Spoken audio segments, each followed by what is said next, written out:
हरिओम, नमस्कारम। आप सभी सत्संदर्भ सभ्यता के प्रति जिज्ञासु श्रोताओं को, दर्शकों को मैं इस मातृशक्ति प्रधान नाड़ी विशेषांक अंक में स्वागत करता हूं। आज आप सभी के समक्ष 9 पुरालेखों को, सत्संदर्भ पुरालेखों को मैं रखूंगा, प्रस्तुत करूंगा, जिसमें के माध्यम से आपके जान पाइएगा कि आपके सत्संदर्भ सभ्यता में नारी जाति का योगदान पुरुषों से कम नहीं था। आप सभी जानते हो कि सत्संदर्भ पुरास्थलों के उत्खनन से बहुत अधिक मात्रा में सोने चांदी, हाथी के दांत के मन की चूड़ियाँ, मुहड़े, निर्मयी मूर्तियाँ, सीप मोती के बने मन के प्राप्त हुई हैं, जिसके कारण आपके पुराविद और इतिहासकार सत्संदर्भ सभ्यता को नारी प्रधान सभ्यता, मातृ प्रधान सभ्यता के रूप में परिभाषित कर रहे हैं। मेरा व्यक्तिगत मत है कि आपके पुरालेखों के आधार पर मैं अपना विश्लेषण के आधार पर मैं यह मत रख रहा हूं कि आपके सत्संदर्भ सभ्यता में नारी और पुरुष समान अधिकार के साथ जीवन यापन करते थे। नारियों को समानता का अधिकार प्राप्त था और उन्होंने प्रेम और अहिंसा का संदेश सर्वप्रथम विश्व को दिया, प्रदान किया नारियों ने। और साथ ही साथ विवाह प्रथा की स्थापना में महत योगदान आपके सत्संदर्भ सभ्यता की नारियों की है। ऐसा पुराणों में वर्णित है, हिंदू पौराणिक ग्रंथों में वर्णित है कि ब्रह्मा ने आपके भगवान रुद्र को आपके सभ्यता स्थापन करने के लिए प्रेरित किया था, सृष्टि विस्तार के लिए प्रेरित किया था। ब्रह्मा के नासिका से रुद्र की उत्पत्ति हुई थी। वे उनका 8 पर्यायवाची नाम आपको प्राप्त होते हैं पुराणों में। वास्तव में ऐसा नहीं है। आपके सत्संदर्भ सभ्यता की जब पुरालेखों का अध्ययन कीजिएगा तो आपको ज्ञात होगा कि रुद्र सर्ग वस्तुतः सत्संदर्भ सभ्यता की कथा है और उस पौराणिक रुद्र सर्ग कथा के विपरीत जो पुरुष प्रधान है, उस मान्यता को खंडित करते हुए आपके पुरातात्विक अवशेष प्रमाणित करते हैं कि सत्संदर्भ सभ्यता की अधिष्ठात्री देवी वाग देवी थी, जिन वाग देवी को ब्राह्मी देवी कहते हैं, और जिनकी प्रेरणा से रुद्र ने सत्संदर्भ सभ्यता की स्थापना की। वे वाग देवी धात्री देवी थी, कहलाती थी, पूजी जाती थी। उन्हीं के नाम विन्यास, नाम के शब्द विन्यास के अनुरूप ही सत्संदर्भ सभ्यता की जो वास्तु रचना है, नगर विन्यास है, उनके नाम के शब्द चित्र के अनुरूप ही है। आपके रुद्र वस्तुतः नाम नहीं होकर के एक जाति विशेष था, गुरु जाति जिसको कहते हैं। रु ज्ञान देना, द्र आदर के साथ ज्ञान प्रदान करना और आदर करना। रु एक तरह से एक गुफा की वाणी को भी कहा जाता था। तो गुफाओं में जो संत रहते थे उनको रुद्र कहा जाता था, तपस्वी जो थे वो उनको रुद्र कहा जाता था। और वे समाज को मानव सभ्यता के विकास के लिए आपके शिक्षा और दीक्षा प्रदान किया था। किनको? बर्बर मनुष्य जातियों को। और इस कार्य में उनके साथ कंधे से कंधे मिला करके सत्संदर्भ सभ्यता के नारियों ने कार्य किया था।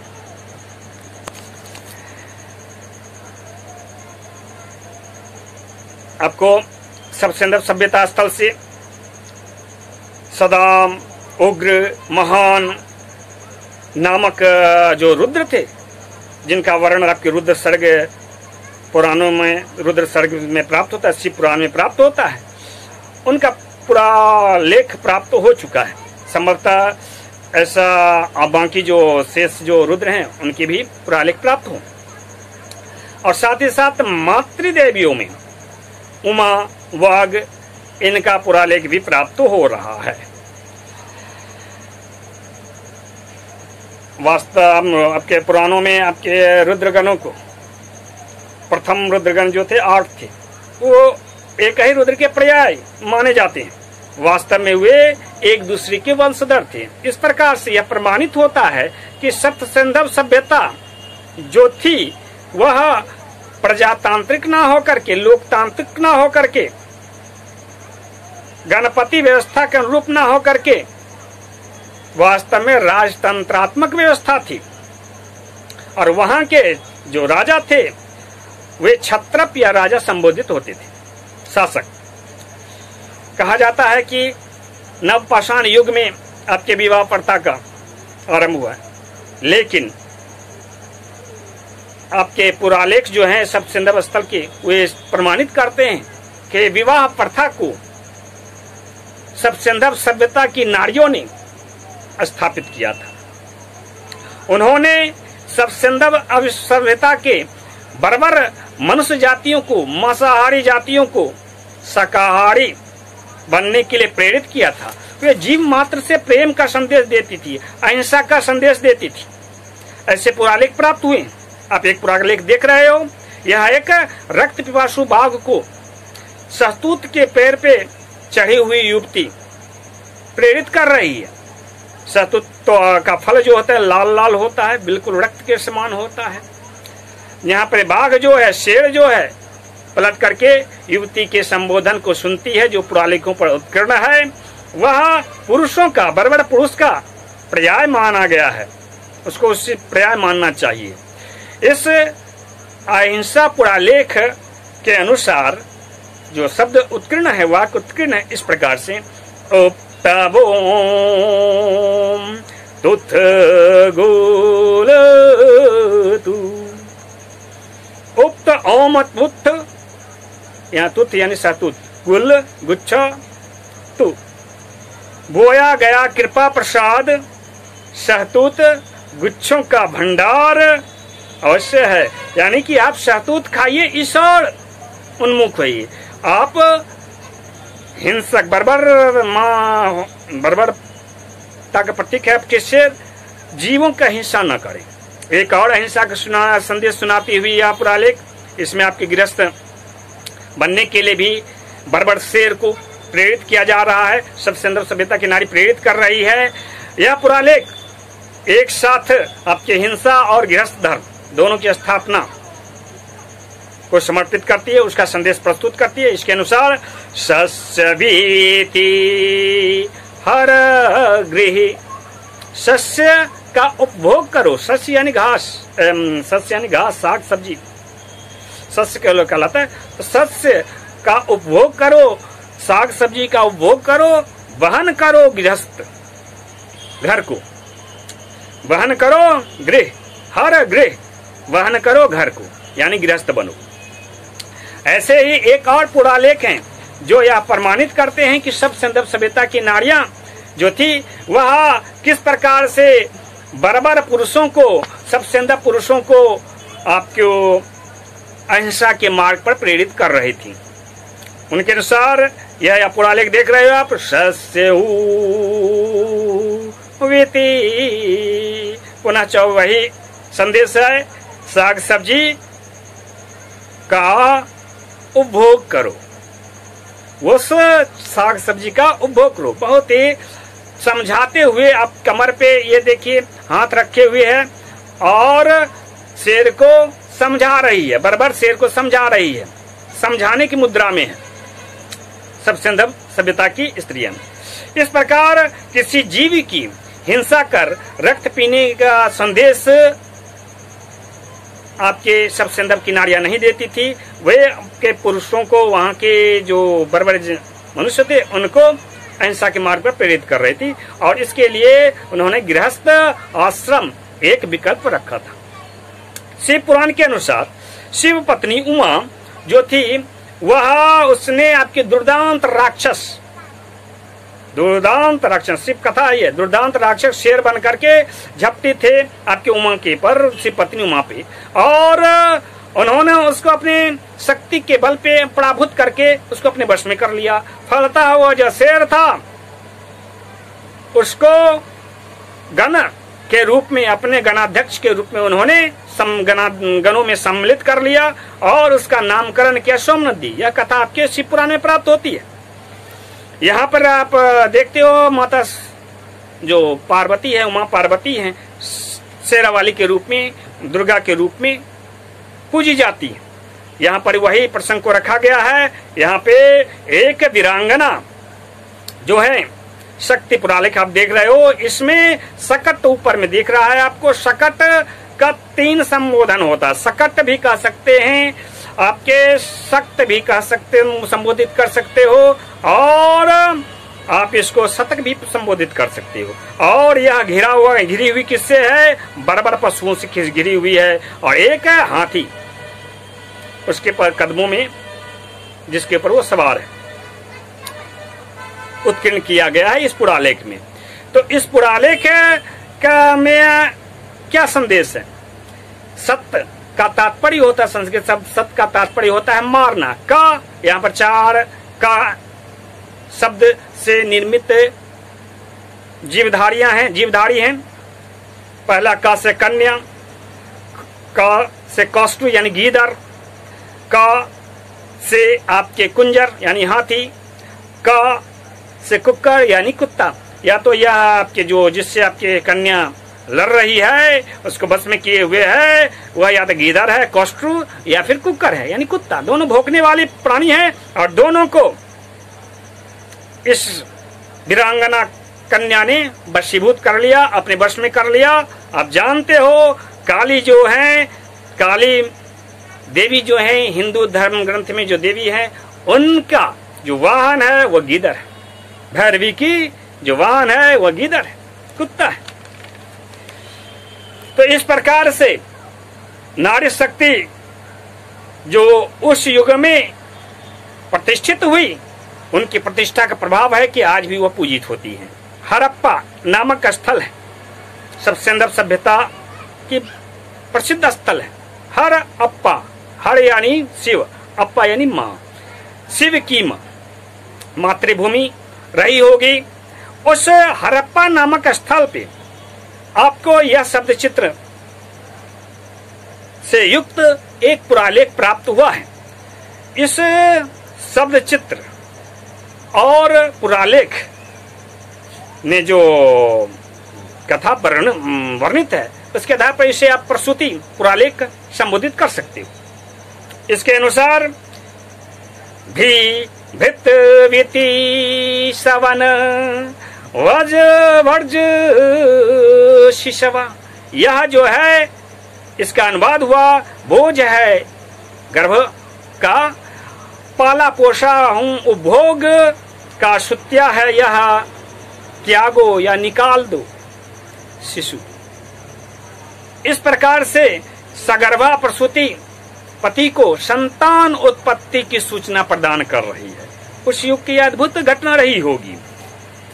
इस पुरालेख को पुराविद और इतिहासकार स्त्री गर्भ से निकला हुआ पौधा मानकर प्रस्तुत कर रहे हैं, और साथ ही साथ इसकी तुलना मिस्र की आइसिस देवी से कर रहे हैं, जो सर्वथा गलत है, मिथ्या है।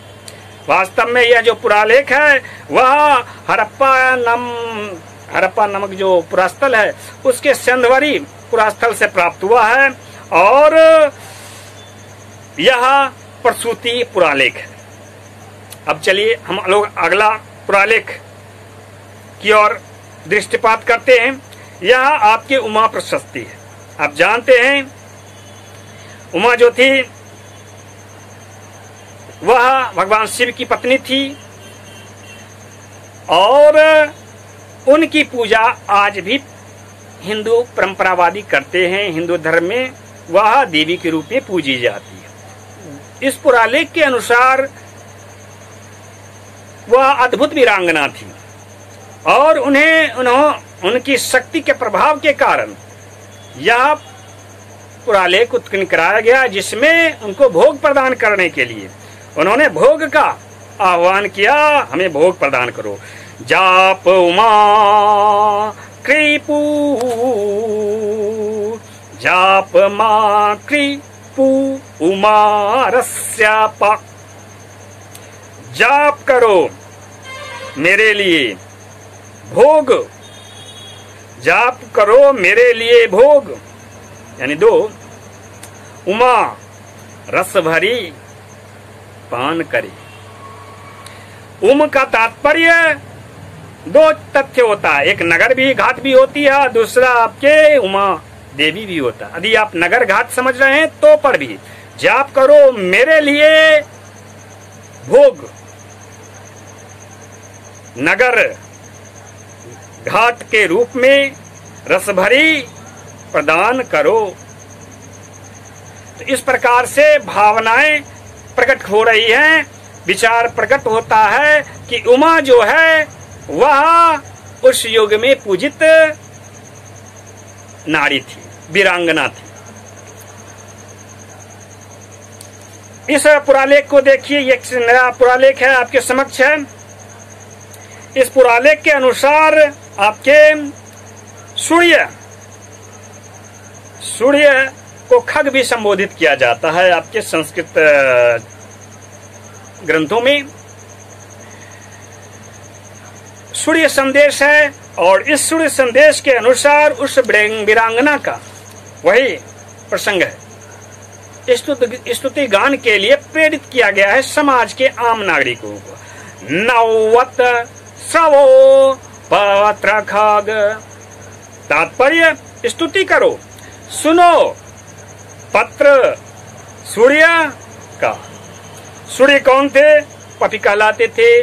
वह ऐसा हिंदू धर्म ग्रंथों के अनुसार जो थे कि जो गायत्री, सावित्री और सरस्वती हैं, उनके पिता सूर्य थे।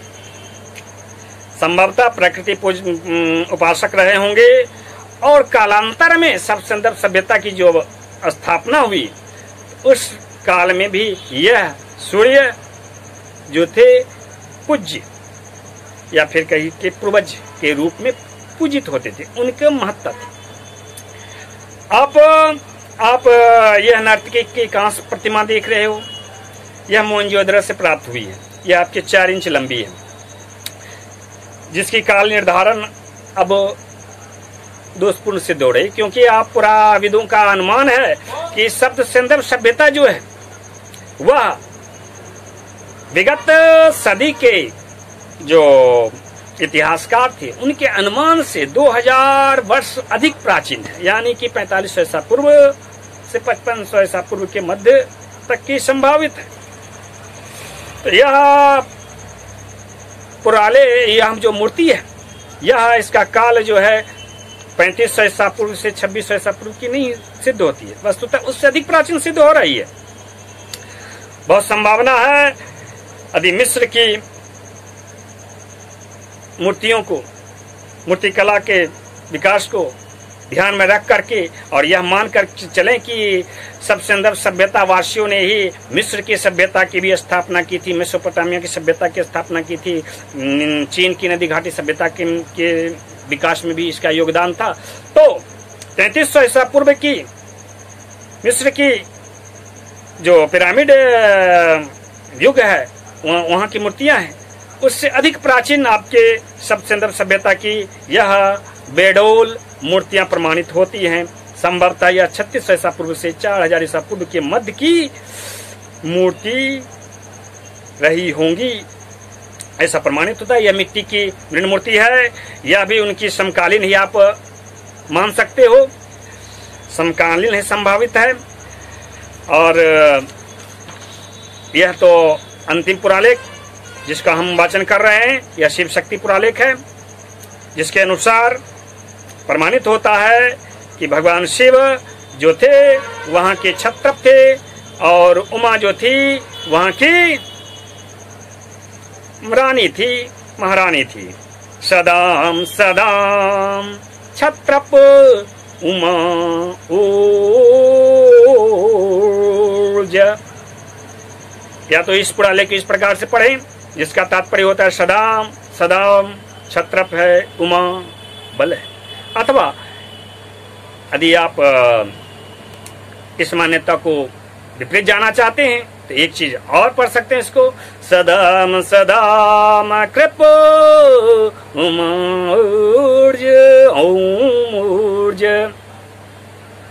कहने का तात्पर्य सदाम सदाम यानी शिव, शिव दया करो, उमा शक्ति दो, ओम बल शक्ति है। तो इस प्रकार से किसी भी तरह से यदि आप पढ़ते हैं तो अंतर सिर्फ क्षण अल्प मात्र में ही अंतर प्राप्त होगा आपको। सार रूप में यही प्रमाणित होगा कि शिवलिंग की वहां पे पूजा होती थी और भगवान शिव वहां के राजा थे और उमा वहां की प्रभावशाली महिला थी, नारी थी। ऐसा शिव पुराण में वर्णित है कि भगवान विष्णु उसकी परिक्रमा कर रहे थे तो उस पे ओम ओम 3 अक्षर उत्कीर्ण थी। यदि दक्षिण से उत्तर की ओर जाएं तो उसी प्रकार उलट करके परिक्रमा पूरी होती है तो वह उमा संबोधित होने लगती, वो शब्द का निर्माण हो जाता। तो इस प्रकार से हम लोगों ने जाना निष्कर्षतः कि सब संदर्भ सभ्यता के विकास में नारी शक्तियों का योगदान महनीय है, गरिमामय स्थान उनको प्राप्त था। वे पुरुषों के साथ कंधे से कंधे मिला करके मानव सभ्यता, बर्बर सभ्यता को, आदिम बर्बर सभ्यता को सभ्य सुसंस्कृत मानव सभ्यता के रूप में परिणत करने में सफल हुई। उन्होंने शिक्षा और संस्कार का ज्ञान आदिम जातियों को प्रदान किया। सब संदर्भ सभ्यता की नारियों ने विवाह प्रथा की स्थापना की थी और साथ ही साथ उन्होंने अहिंसा और प्रेम का संदेश सर्वप्रथम विश्व को प्रदान किया। अंत में यह अंक मैं यहीं पर पूर्ण करता हूं। आपको ऐसे ही अन्य पुरालेखों के माध्यम से सब संदर्भ सभ्यता के विषय में जानकारी प्रदान करता रहूंगा और